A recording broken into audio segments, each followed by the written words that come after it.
computer. Hola, hola, mi gente. Adriana Medina Kagan here with Bien Fuerte. And I have my friend and teacher, my yoga teacher, my entrepreneur, status quo disruptor, and activist. I love all of those titles for you because it just sums up like who you are. And every time I take yoga church, which Terylyn will talk about, I always learn something new and I always bring it with me throughout the week. And this week at class, I told Terilyn, girl, I got to interview you and just talk about your life because you're pretty amazing. Oh, I appreciate you so much. Oh, Thank you for having me here. for sure. So tell us a little bit about what is yoga church? Because every time Amy would be like, look, I can't go on Sundays. I got a commitment. I'd be like, what? What do you got other than like biking? And then I Right? go and experience it. I was like, oh yeah, sorry, I can't do that. I got yoga church. Yeah, totally. Well, I began teaching back in 2010. So 2009, but Yoga Church started around 2010. And it was kind of tongue in cheek. Mhm. Actually, at first, it was like a little bit of a joke because it was on Sunday mornings. Mhm. And so the joke kind of started out like, yeah, people go to church, we have yoga church, right? Yeah. And so when I first started teaching many years ago at Eight Limbs, a few people would come, and then all of a sudden, it just started to grow into this community that was so much more than just a Sunday morning yoga class. It was really powerful, and it happened relatively quickly, honestly, where more and more folks started to come on Sunday mornings. And You know, when I first began teaching Adriana, it was, 2009. I really didn't have the same lens as I've grown to have now. And so it kind of was a flow class. It was really high vibes. It was a place for people to come in and see the same people every time they came in and start to develop community that way. Mhm. But around 2015, that really switched for me. And what happened to create that shift was I watched the video of the murder of Philando Castile, Mhm. and it shook me to my core. And it shook me to my core because his wife and their baby girl were in the car, Oh. and his wife was just so calm, recording what had been done by this police officer to this beautiful man. And I thought, if that was done to my partner, I would lose my shit. I wouldn't be able to calmly record it. And so the realization that Black folks have been dealing with police brutality for so long that it's normalized, to remain calm and record it. And it's a good thing she did, so that got out to all of the folks that saw it after that. But to be able to have the wherewithal to record it shook me. And so I couldn't any longer just come in and teach a flow class and have all these like high vibes to a largely white crowd, you Mhm. know? It just, I couldn't do it. And so it got really real for me. And I started talking about Black Lives Matter. I started talking about more political things in the yoga room. And Adriana, at first, that shit did not go over well with a bunch of white folks. It didn't. So my numbers went from like 54 to 20, like overnight. And, we get paid by the number. So, Yeah. you know, it was a thing for a while, and I couldn't do it. I'm grateful that I didn't get in too much trouble at Eight Limbs or anything like that for standing in my truth Mhm. because it did affect the overall numbers of the studio. And then over time, it built back up again with people who really wanted to be there, who really wanted to focus on what I believe is the root of yoga. Social justice is the root of yoga. And you can't ignore it. You can't ignore what's going on in the world. It Yeah. takes you in Yeah. a deeper, depressive, optimistic, and hopeful in so many ways that you have to talk about it. That's your truth. And Yeah. that's what aligned with me. I can't imagine your numbers going down because every time I go, I can barely get a seat and I never sign up Well, on time. because Black Lives Matter started trending after that. You know Right. what I mean? So like, after George Floyd and COVID, things really shifted and changed. But before that, that wasn't a popular Thank you. position. Mhm. Mhm. Yeah. Yeah. And I really appreciate because once I heard that, I felt like there was a voice and a place for me. Yeah. Because I'm of color and I've Yeah. been through a lot. I grew up in Idaho, so there was a lot of discrimination, and there's a reason why I moved here and Yeah. why my life is the way it is. And I share about those things because those things really impact you Yeah. and they give voice to other people that feel the same way. And then they have a community and then Yeah. they can talk about their truth and their story because everybody has their story and their truth.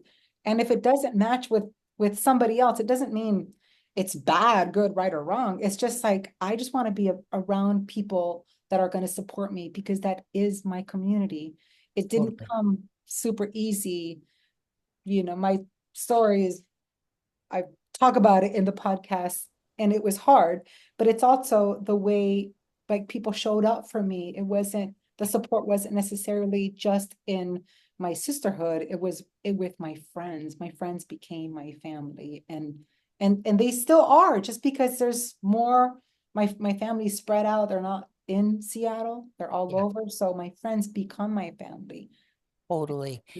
And I think any of us who have felt marginalized for whatever reason, if that's sexuality or gender identity or race or just, kind of growing up on the skirts of things, being a larger bodied woman in often a space where people are quite thin and quote fit, Yeah. quotes. Yeah. Yeah. Because that has a whole nother meeting. Right, it sure does. It sure does. But I think that any of us that have felt that marginalization, chosen family is everything because we find the friends that and the community that accept us and really feel like we can show up no matter what we're feeling. And Dragonfly now, what yoga church has morphed into is what my wildest dreams have always been for the class. And so it's like, what is that? It's 15 years I've been teaching this class. And really, in the past 2 years, has it become this thing where everybody shows up craving that connection, craving sharing part of their story, craving that opening circle, which oftentimes is half the class. Mhm.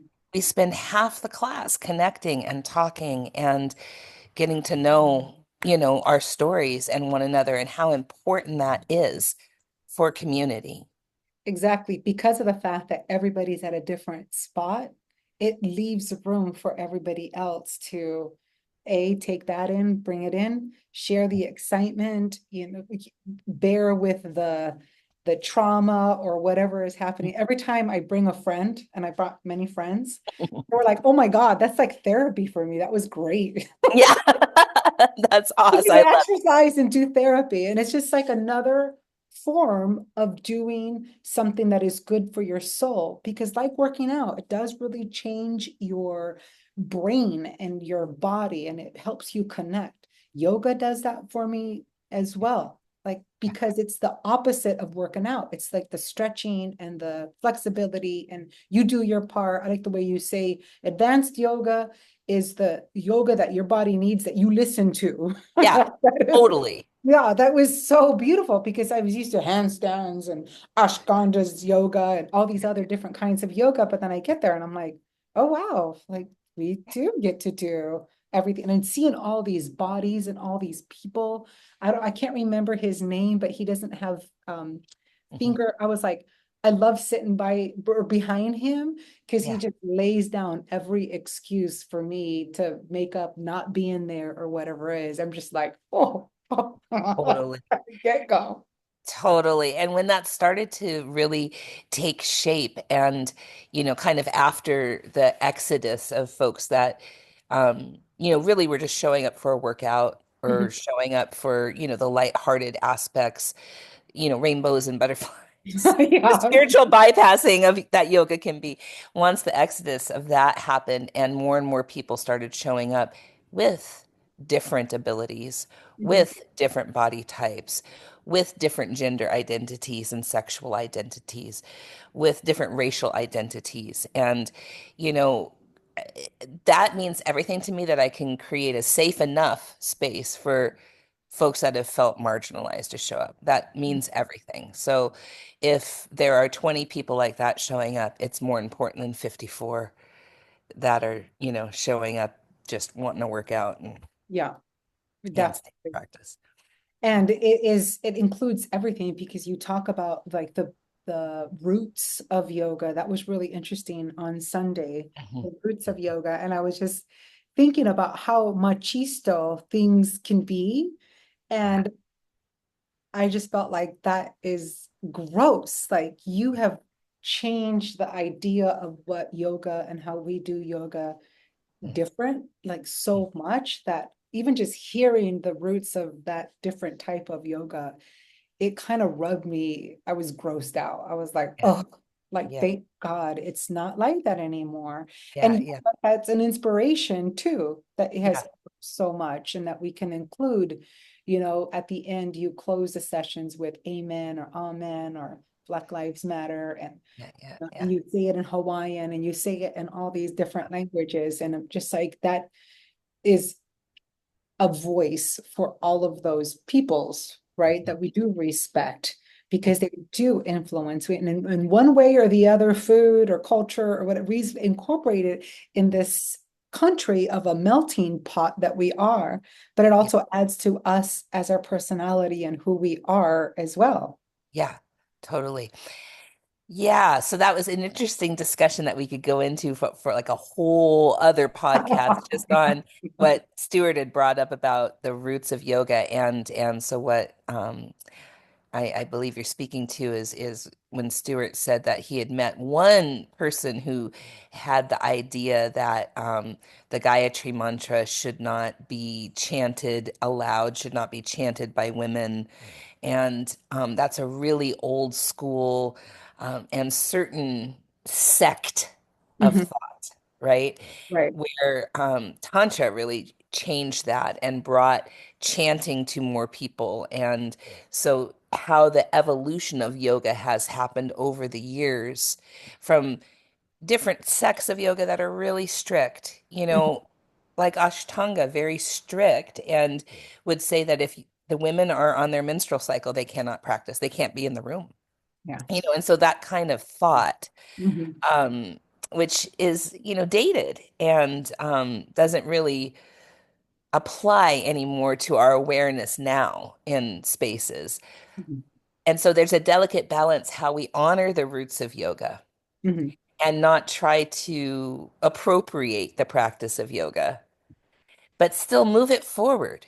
And what I had talked about in class was how when I was researching a yoga teacher training manual that I wrote a portion of. So I had the really deep pleasure of being involved with Iya Kin yoga teacher training, which basically I was one of two white women involved in it, and it was geared toward women of color, Black women in general. Um, so when I was researching some of the topics that I wanted to write about and the traditional yoga texts, I would find so much information that felt really not appropriate anymore for our awareness. Like it would talk about the gunas, which are concepts in yoga philosophy that are in all living things. And it's Tamas, Rajas, and Sattva. And Tamas really just means inertia. That's what it means.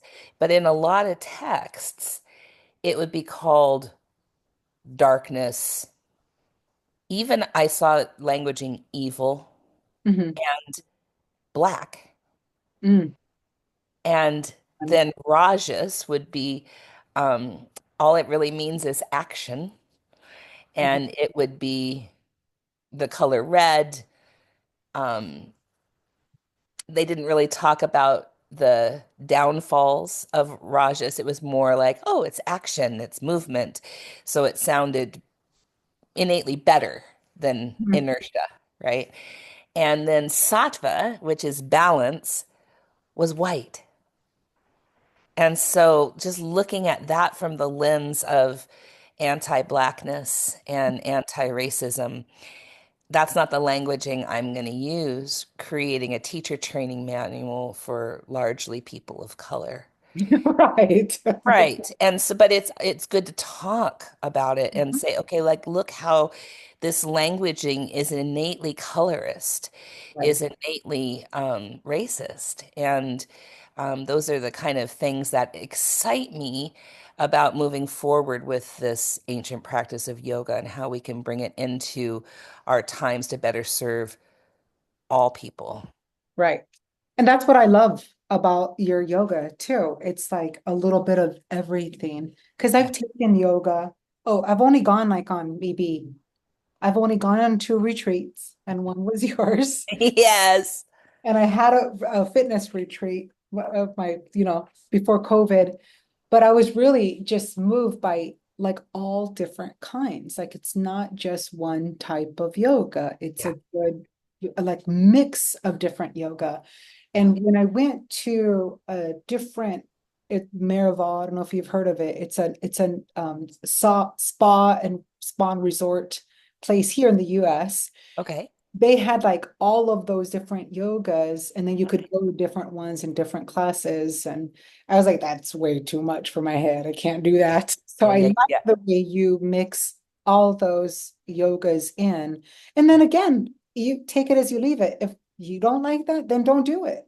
If that, Right. well, then don't do it, you know? Right. But actually, I needed to be introduced to all those different kinds because I'm more on the yang. I move a Yeah. lot more. I've done a Yeah. lot more. Like, I'm just like always, that's why I go to yoga because it's the opposite of what I'm used to. And I need a class because I like the slow um type of training my body to slow down. Yeah. And this is the intention, or this is your feelings, or look at your neck, or your shoulders down, or all Yeah. those.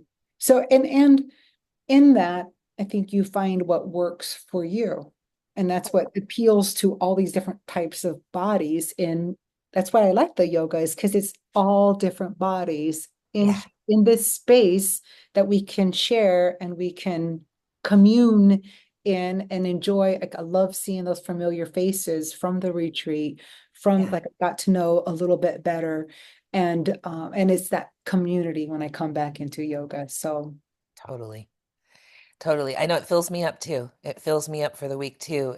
And I teach yoga here on Whidbey Island as well, mhm. but because I've had so many years in West Seattle, it feels like that's such a deeply rooted community that that's why I continue to go there because I love it so much and I learn so much from, and I think that's one thing yoga teachers could all really hear and learn from is that when you're not the only person talking in the room, when you're not the only voice, when you share that, it makes it so much powerful. So you learn so much more too. And it becomes um, not something that drains you, but something that fills you up as well. Yes, because you're learning and Mhm. you're growing. Yeah, And yeah, I always like panels better than speaking. I totally. I Yeah, like, I want questions. I want what is important to you and what do you want to hear? Because I can tell you about that, and that's what I like. But if you don't know what other people like, then how do you know what's going to serve you? And totally. then in the sharing aspect of it, I think it also serves other people, Yeah, and not just because they're at a different stage. Like I love that there's people there that have raised kids that are yeah, older that have kids coming into class, their partners, and there's younger people that go there. And it's because you have that wisdom, because you're out of that stage, you can yeah, learn or give so much more from that as well. totally. I think the sharing does two really powerful things. The first is what you're speaking to, which it's like you feel less alone, right? Mhm. When you hear someone else share, you're like, "Oh my God, I feel so much less alone in." And so it gives permission to show up however you are. Like you could be in deep grief Mhm. and not even want to expose that, and then someone else in the circle says, I'm grieving. And it gives you that permission to go, okay, I can show up how I am and learn from the other people. And the other thing that it does that is so powerful is that it takes a lot. It really is the practice of yoga to Yeah, sit in a group full of 36 people yeah, and listen and try to be present enough to listen to what they're saying and not be in your own story or what you're going to say or anything else. Like that active listening is in what I believe is what the world really needs, is in desperate need of when we're so divided. We need to become better at listening. Mhm. Yeah. Like being with. I Yeah. think also the being with. I like the way you said, Yeah. not in your story, Yeah. because everybody has a story.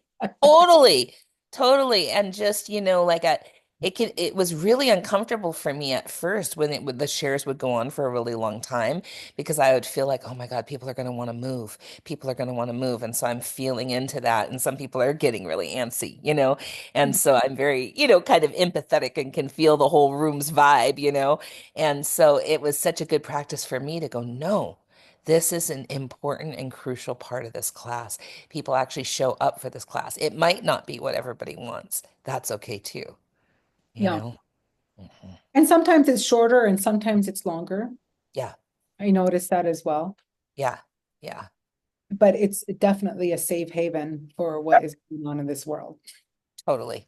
Totally. And that's what we need right now because it's so crazy and it feels really beautiful to be able to thank God we live where we do and we have a community where we can really talk about what is going on in the world without feeling like we're going to be silenced or, you know, Yeah, fought against or whatever. We can pretty much know we're preaching to the choir. right. Yeah. Because a lot of us think very similar, where Yeah. there's other people in other states that walk out and they're totally different. And they feel so alone. Like what would be a really good practice for me is to go try to teach yoga in Florida or Texas or some of these other places where I wouldn't be where I would be in a room full of people who thought differently. Right.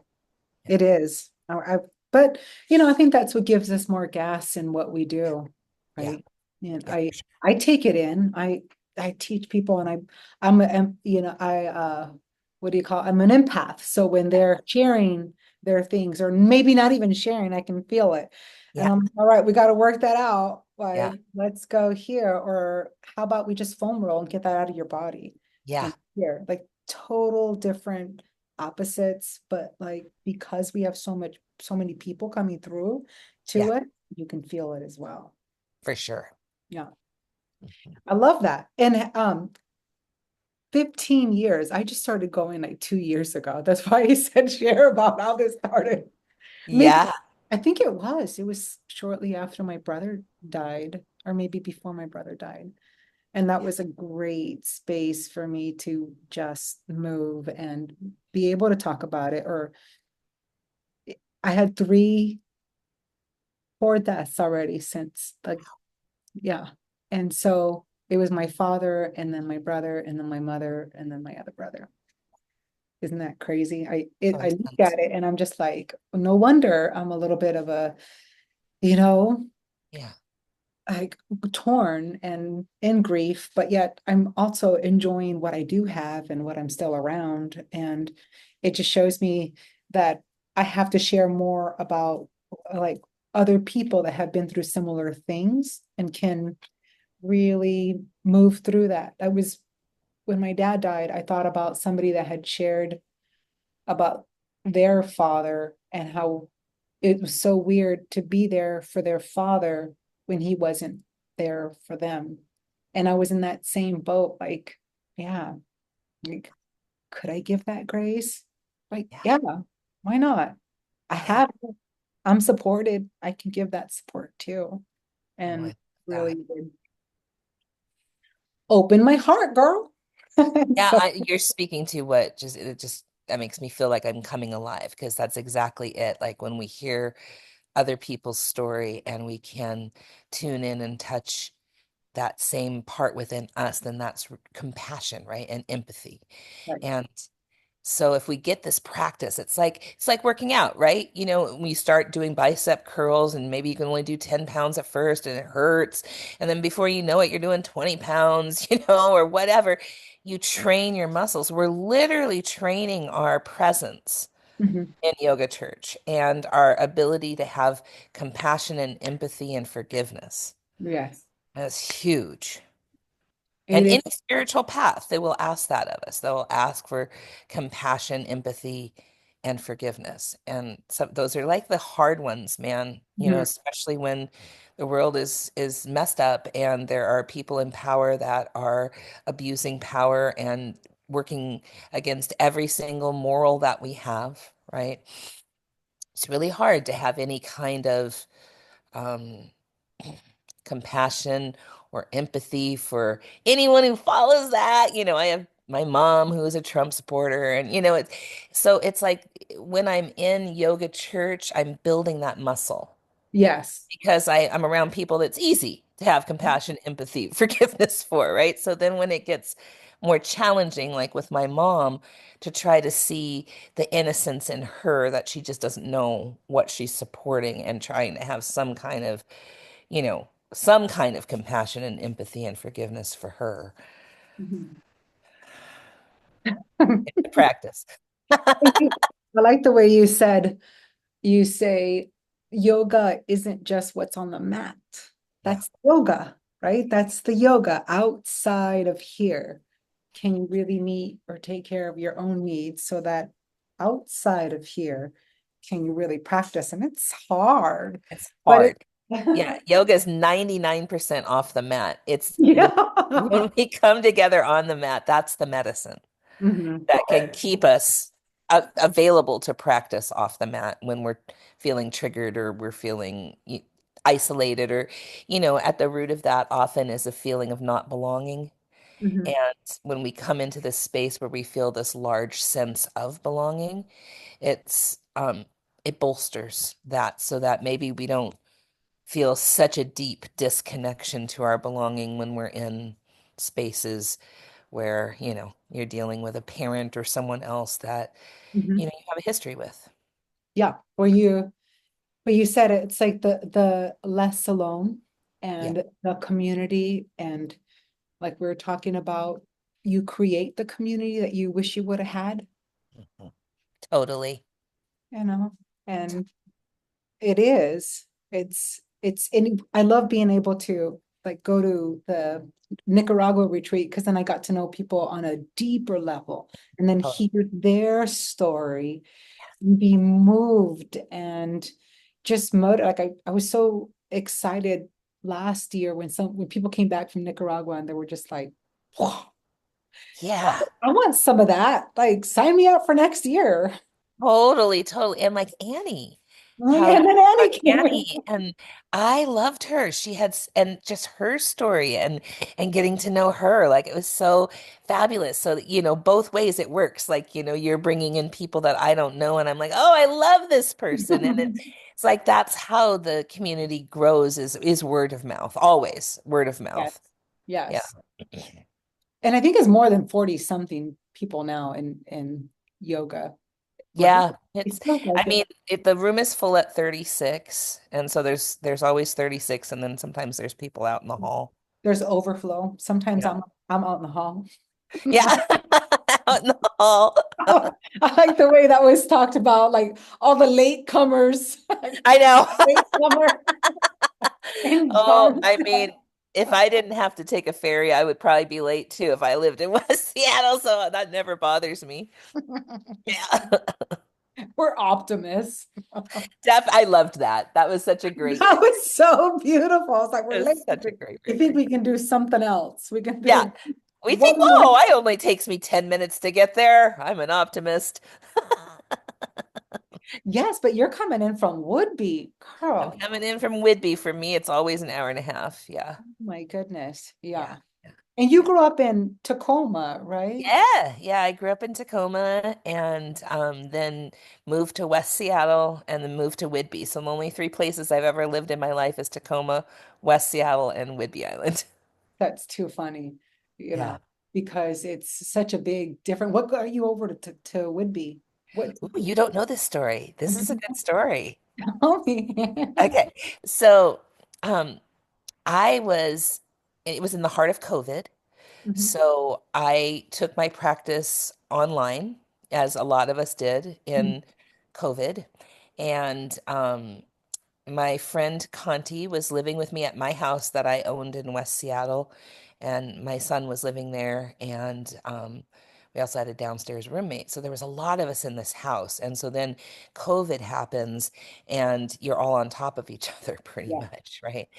And my friend and I knew we needed to do something different because it was just not enough space for all of us. And we were thinking, well, maybe she's going to buy into my house or something else has to be distributed because, it just wasn't fair. Mhm. And so I had a dream, and this was the night before Labor Day in 2020.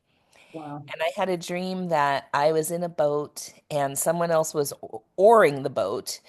And I kept looking around and I would see people who were relaxing and enjoying themselves and having a glass of wine or a picnic. And I'm like, where am I? This looks like a retreat center. Where am I? And all of a sudden I kind of shout out, Conti, my friend, um, let's remember where we are so that we can lead our next yoga retreat here. And as soon as I said that, two pink dolphins jumped in front of the boat. Okay. So then I'm in my own rowboat. Conti is in her own rowboat at the mouth of a cave, and my boat starts going down really fast in front of hers, like the log ride at Disneyland. And I throw up my arms, and I'm like, "I'm not even scared, are you?" And she goes, "No, this is so much fun." And then the next thing I know, I'm in a van, and Tracy, who I always lead retreats with, is driving.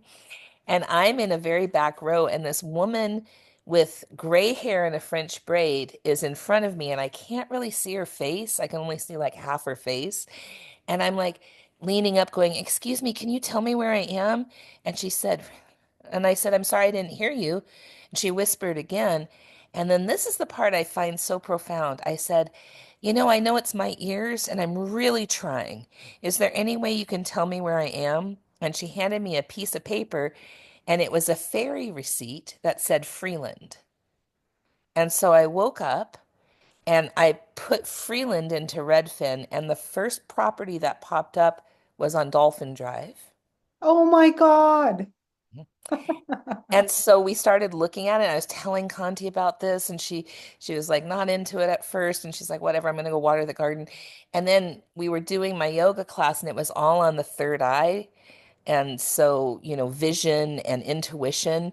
And I start teaching the class, and she was always my model for my Zoom classes. And all of a sudden, the door blew open, and all this wind whipped up and blew around the room. And these are like heavy duty doors.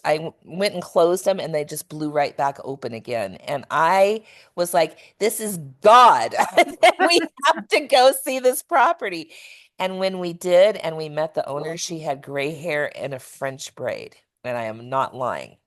Oh my God. And so it was 100% just destined and fated for us to move here. Like, I don't believe a lot of stuff, but when I do, I believe it so fully that we put my house up for sale in 2 weeks, made a contingent offer on this property.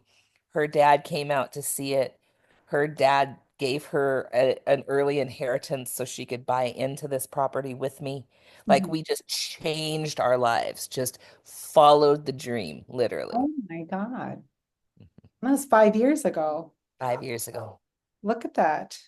I know. That's pretty amazing because I know the universe will nudge you, will give you signs, play your music for you, give you the dreams, and then Mm. you had all of that together. And you Yeah, listen. I just followed it. Like, I felt like if I didn't follow this, the universe was not going to give me any more signs. That's how it felt to me. I was so convinced I convinced Conti and her dad and everybody around me to do it. Yes. Wow. And it set you up because, I mean, then, but you've been doing long, had you been doing yoga retreats before then? I have, yeah. And so the first yoga retreat I ever led was with Tracy on Whidbey Island. And get this, I'm now a real estate assistant Mhm. here on the island. The person that I'm a licensed assistant for was the person who ran the retreat center that Tracy and I went to here on Whidbey. So it's Wow. just like the connections, man. You can't make it up. You were just meant to be there. Meant to be here. I am. And then Conti, she has since moved to Bellingham to be with a partner. So, that was really shocking to me because we kind of went in thinking this is our retirement home together, and that really changed. Her life changed. But it's still, I'm meant to be here. Mhm. It's still my dream. It still called me here no matter what. So, Mhm. yeah. That's so beautiful. Yeah, I did not know that. Because I was That's like, a- why does she live in Woodby? Wait a minute, she was in Tacoma and West Seattle and Yeah, yeah. yeah. But Woodby is very beautiful and I would go to a retreat there. Yeah. It's very magical here and it's close. And it's close. Yeah. That's why. I mean, the first yoga retreat or the first fitness retreat that I did was in Poulsbo. Yeah. So it was because it was close. People Yeah. came. And I think I planned it in January with the owner, Yeah. and we had it in February. We had it at the end of January Oh, I of love it. last Yeah. month. So I could see how that works. Awesome. Totally. And Okay, Whitney, Peter, it's yeah. very magical and it's very like settling to the nervous system. So when you live in the city, it's hard to know how jacked up your nervous system is, because it's just normalized, right? You're Yes. running around from place to place. But you get out here and it forces you to settle because like our grocery stores aren't open past 9 p.m. Like there's no restaurants open or I mean, you know, like it's different here. It's very rural. And so, growing up in Tacoma and then West Seattle, very different Right. feeling here. I mean, I don't even lock my doors here. It's Yeah. crazy. Yeah.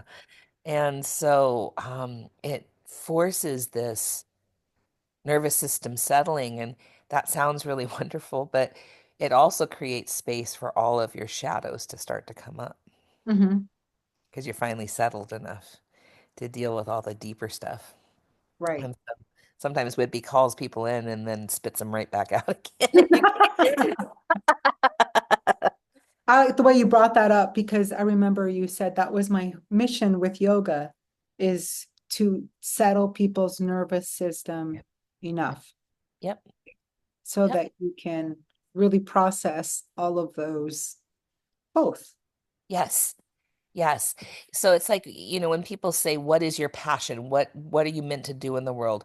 I've finally narrowed it down to like what I'm meant to do is help people settle their nervous systems because that in and of itself promotes healing. It Mhm. promotes the healing of trauma. It promotes the healing um, of, physical, mental, emotional, spiritual self. And awakening. It also creates an awakening so you can thrive and really connect to what your vision is Totally. and listen to those nudges from the universe, Totally. right? You can't hear it if there's so much noise. Yeah. If you are in survival mode, which most of us are for a long lot of our lives, at least any of us that have experienced trauma.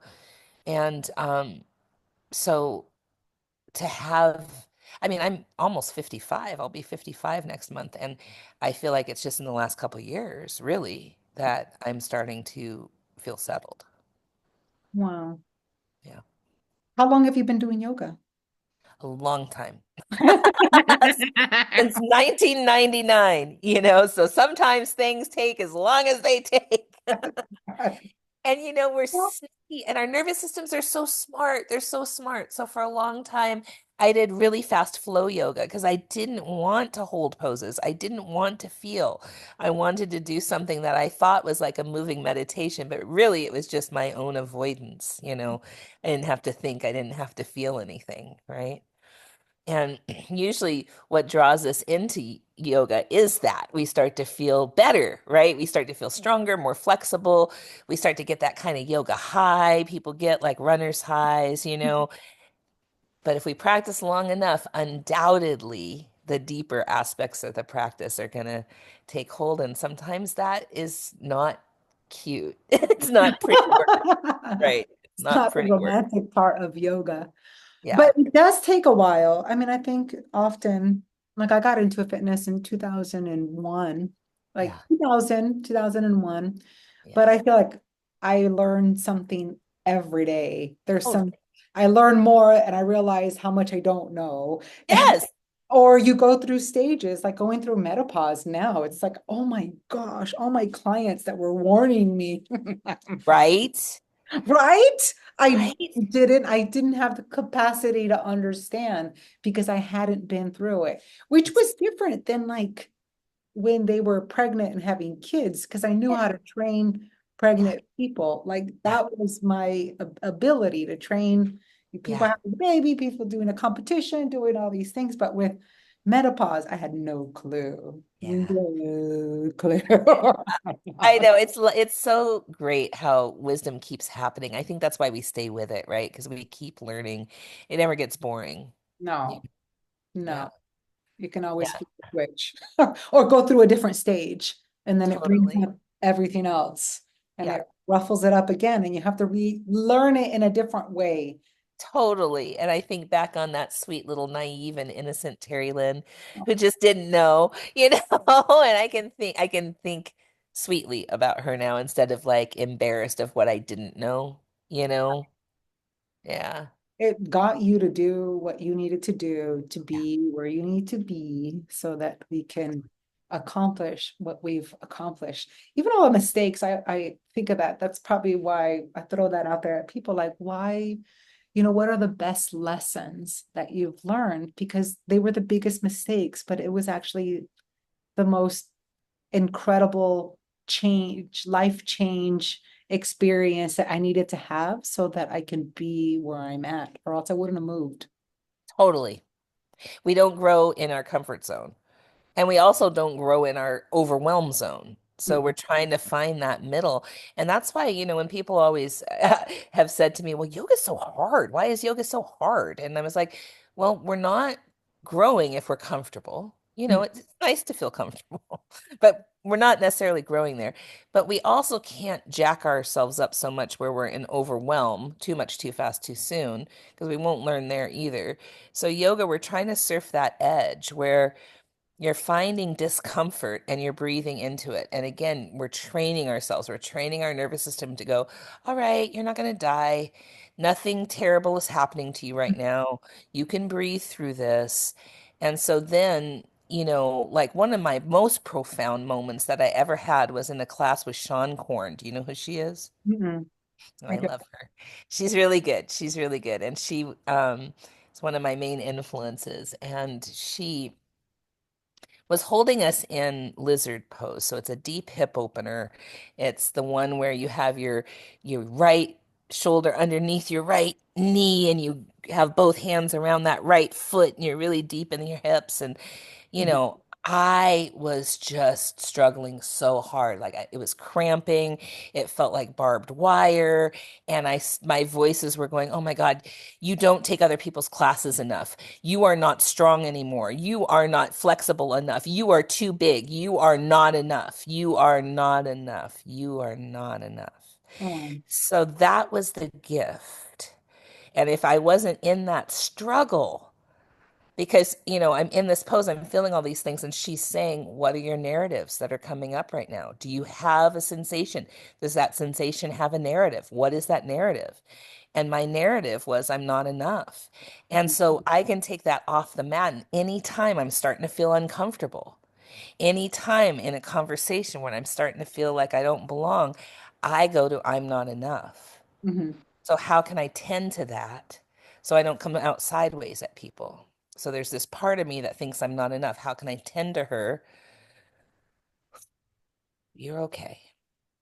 So that I can take action in a rightful way in a conversation, you Mhm. know. That is beautiful. It is. That's Thank where you. we grow. I like the way you said we grow in those times. Yeah. And you're going to be uncomfortable a little bit. I warn people that, right? Like before, when we were growing up and we didn't have enough, we Yeah. poor, whatever it is, like we would go to the lowest hanging fruit, right? Food Yeah. was it for me, right? It Yeah. was food, and it's easy. But then when you get to a comfortable space and you have money and resources, Yeah. then it's like, am I putting myself in an uncomfortable position where I'm still growing? Yeah. Because you kind of have to be there, Totally. so that you could reach those areas of your life to bring them out Yeah. and bring them forward. And because they need some light too, they need some healing, and Totally. shadows do bring that too. And I think, again, teaching in Seattle in, you know, mostly white spaces, I really feel that white folks need to discern the difference between being uncomfortable and unsafe so that they can do the deeper work to undo our inherent biases and racism and sexism and all the, we're swimming in that water. So, anybody who shows up to yoga church wants to undo this capitalistic, um, patriarchal, white supremacist conditioning that we have. We have to be able to be uncomfortable to do it. Yeah, Yeah. we do. And uncomfortable is uncomfortable for different people. Like Yeah. I interviewed a gal who was, I mean, she came from Honduras. She's the one that Amy helped out. And Yeah. Yeah. hearing her story, it's like, no, she doesn't want to just come here for opportunity. She came here to get away from the extortion, to get away from those people. It's a lot harder to make it into the United States legally than it is to make it to Honduras and extort people for those resources because you have a little bit more. Yeah. It's just different. It's a different level. I Yeah. just, just it really helped me because we had similar stories, but Yeah. I'm in the US and she's in Honduras. Like Yeah. we can have this conversation about the way we grow up, and Yeah. it's similar. Yeah. You just go about it differently. Yeah. Yeah, Mhm. and I think exactly, and it's important for all of us to look at our privilege. And some folks have a lot of it, some folks have a little. And it's still like even my daughter-in-law, right now being a DACA recipient and the fear of deportation, um, saying to me that I'm one of the lucky ones. I have so much privilege because I have you helping me. I have my family helping me. So, I mean, for folks that are really in this time that are more threatened than the rest of us to see the privilege that they have, my God, the rest of us really need to decolonize our thinking in order to see that privilege isn't a bad thing, right? You don't have to be ashamed of it. Just know how to leverage it, know how Yes. to use it. Yeah. I love that. Thank you. Oh, yeah. And I want to have you back on I want to hear your story, Would definitely. love that. Like there's so much. There's so much. Thank you. Thank you. Yeah. And my history is deep. But it's so beautiful because you share about it intermittently every now and then when we Yeah, yeah, do yeah, yoga. And yeah, I can relate to it in so many ways. Like I yeah, was like, oh yeah, I remember being there. Or yeah, yeah, I had a single mom. I yeah, mean, you yeah, were a single mom. So yeah, I mean yeah, you were. yeah, yeah, yeah. Right. Thank Well, you. you look so beautiful. Your teeth are so white. You have to give me your white teeth Yeah. white tips. Like, I didn't have any makeup on or anything God, like you look so that. good. It's a podcast. We can just show up as we are. Totally. Thank you for looking so beautiful and being Oh yeah. and spending this time with me. I love it and I appreciate it. And I just respect you so much more, Terry. Oh, thank you. And I same right back at you. And I love you coming to class and thank you so much for this. Thank you. All All right, right, love. mi gente. I hope you've enjoyed this conversation too. I have. All right. Take care. Okay. All Take right. Bye bye. care.